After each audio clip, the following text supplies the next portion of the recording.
Good morning, good morning! Kumusta kayong lahat? At kumusta ang mga araw ninyo? Happy Thursday po sa ating lahat. I hope lahat kayo ay nasa mabuting kalagayan kasama ang inyong mga family and friends and relatives. Family is everything.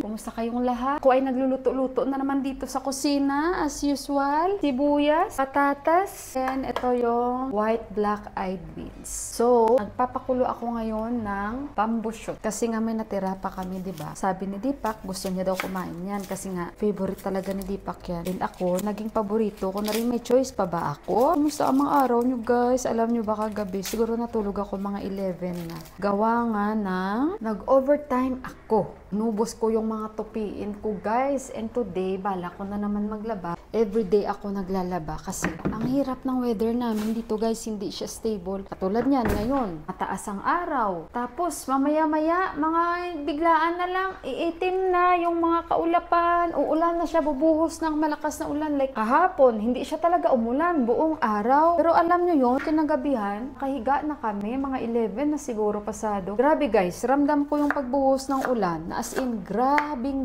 na ulan. So, mag-start na muna ako ng aking luto-luto dito.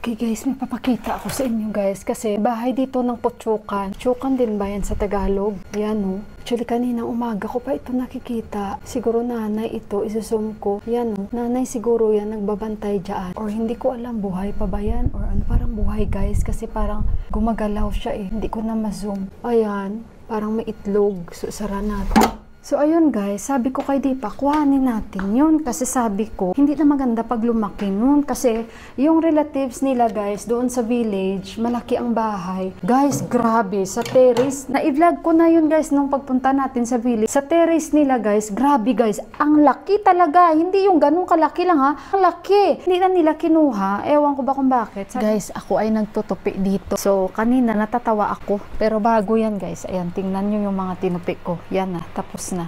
Natatawa ako guys kasi kanina habang nakain kami ni Deepak napapag-usapan namin yung yung patungkol sa Putsukan kasi ayaw nga niya tanggalin, 'di ba?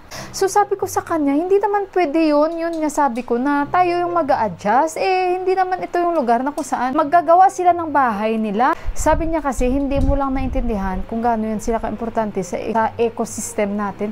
Sabi ko, ayan ka na naman, pinapangaralan mo na naman ako ng mga ganyan-ganyan. Sabi ko, kung kagatin tayo, aanin pa natin yung ecosystem na sinasabi mo. Sabi ko, mag-aantay ka pa ba? Sabi niya, hindi ka naman yan kakagatin kung hindi mo sila inaano. Ay ala, sabi ko, di ano pa bang inaantay mo? Ang inaano ko lang, kuhanin mo na yan yung bahay nila kasi baka pag ako ang kukuha, hahabulin nila ako. Di mas maganda niyo ikaw. Sabi niya sa akin, no, nagpaparanoid ka na naman kung ano-ano mga iniisip mo. Natatawa talaga ako. Sabi ko, katulad niyan, kung may inom kayo. Hindi rin naman maganda yun sa sistema natin. Masama din naman yan sa ecosystem ng katawan mo. Sabi ko sa kanya, oh my God. Sabi niya, kung umiinom man ako, sabi niya, I'm not harming the world. Sabi niya, hindi daw niya hinaharm yung world. Sabi niya, I'm harming myself. Ay, sabi ko, di kung ganun pala yung istorya. You are harming yourself and you are not thinking about our future. Sabi ko sa kanya. Sabi niya, how come? Sabi niya, ngayon, lumalayo ka na talaga sa pinag-uusapan. Pinag-uusapan natin. Sabi ko kasi, you will keep on harming yourself and you will never think about your wife, about your son, about his future. So you'll keep on harming yourself and you will keep on drinking. Sabi ko sa kanya ng gano'n. Parang sa ko guys, naging speechless yung asawa ko. Sabi niya, alam mo, ang layo-layo na talaga ng mga sagot mo. Ang layo-layo na talaga ng mga sinasabi mo. What I'm trying to explain to you is, ang mga ganyan, sabi niya, hindi yan sila dapat pinapatay. Kasi tayo nga, wala tayong kwenta dito sa mundong ito, sabi niya. Pero sila, malaki ang kanilang tulong sa nature, sa environment. Ay, sabi ko, bakit kaya hindi ka naging scientist? Sabi ko, bakit hindi ka kaya naging yung bang, dun guys, ano ba tawag dun? Aside from scientist, yung sobra maano sa nature talaga ba? Kala mo naman, sabi ko, pag ikaw nga nalasing, sabi ko, sa totoo lang guys, ang kulit-kulit mo, sabi ko, isumbo kaya kita sa mga ecosystem na yan. Sabi ko sa kaya tumahimik si Deepak, sabi niya, I don't know, sabi niya, hindi na kita kakausapin, kaya, kasi tinatry ko lang i-explain sa'yo, kung bakit hindi yan sila dapat pinapatay or sabi niya ganon, hayaan mo lang dyan sila as long na hindi mo naman sila hinaharm, hindi ka rin nila iha-harm. Ay, sabi ko, aanuhin lang naman sila natin na hindi naman dapat itong lugar na kung saan sila titira. Sabi niya, hindi mo yan sila mapigilan. Sabi ko sa kanya, ito lang masasabi ko sa iyo, pag lumaki ang bahay nila at lumaki na lumaki talaga, hindi ako uuwi sa bahay na ito, makikita mo talaga. Tawa lang siya guys, natatawa lang talaga yung asawa ko sa lang guys, magsampay muna ako kasi tapos na yung washing machine, kasi hindi naman ganun kadami yung tupuin natin, so kaya yan ang reason bakit wala akong vlog kahapon, dahil naglinis ako dito guys, nagtanggal ako ng mga bedsheets, dahil pag hindi ko tutuhanin, wala man yung maglilinis dito, alam nyo naman na ako lang maglilinis dito. And speaking of linis pala, ayun, kahapon nagkausap si Deepak, mayroong maglilinis dito guys, yung sa rooftop lang, yung katulad kay Ama, bahala na sila dyan mag-usap ni Deepak, si Deepak lang naman yung naghahanap, kasi nga, hindi ko yan kaya guys maglinis na sa mga rooftop, sa mga, sa baba, kasi kailangan talaga, lalo tag-ulan, talagang grabe na yung mga damo guys, yung, guys, yung sa rooftop namin, puro na yan talaga damo, doon ang tumubo sa mga hindi ko rin kaya sa ngayon, gawa nga ng, yung mga higad ba guys, so, hindi ko alam kailan siya maglilinis kasi tinawagan siya kahapon ni Deepak. So, kaya titingnan na lang natin. Bago yan, magsampay muna ako at balikan ko kayo. Yes, natatawa ako. Nandito si Mandira. Sinisilip niya ako. Sinisilip ko rin siya. Clothes. Come. How are you? Yeah, good. And you? Good, good. I'm very good. Outside. Say hi to my vlog. Hi. Ayan. Happy Tids. Happy Tids, but it is coming soon. When? The September 6? Hello?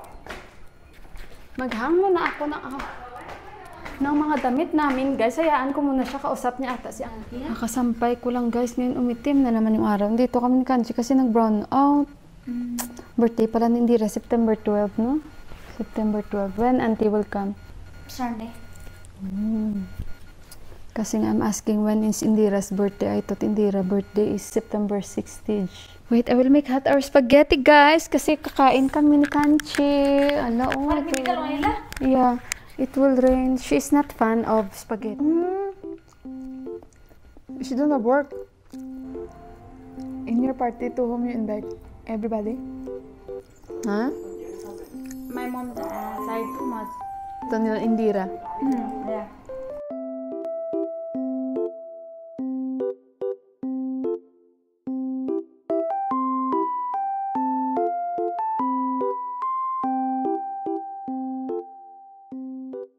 Guys, umulan na yung sinampay ko. Sige, si Kanchi, alis na nga sana. Oh my goodness. Yeah. I hang the clothes and I have to on our motor also. what time your water coming there? Well. Okay. Umulan na nga, guys. Paano na makakauwi si Kanchi? Ulan.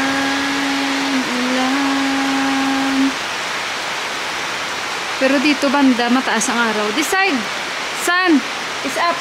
Yeah. This side is dark. Little dark, Yeah.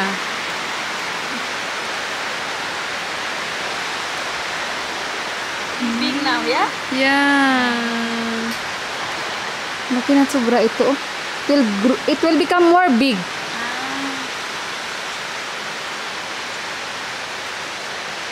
It's nice, yeah? Ganda ng kahoy na to. Tingnan mo ba? Malaki pa ito lalo.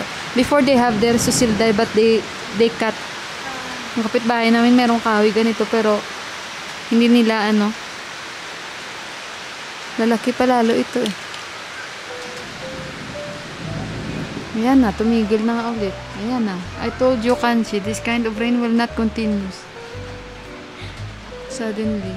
But that side, yung kabila ba na ito?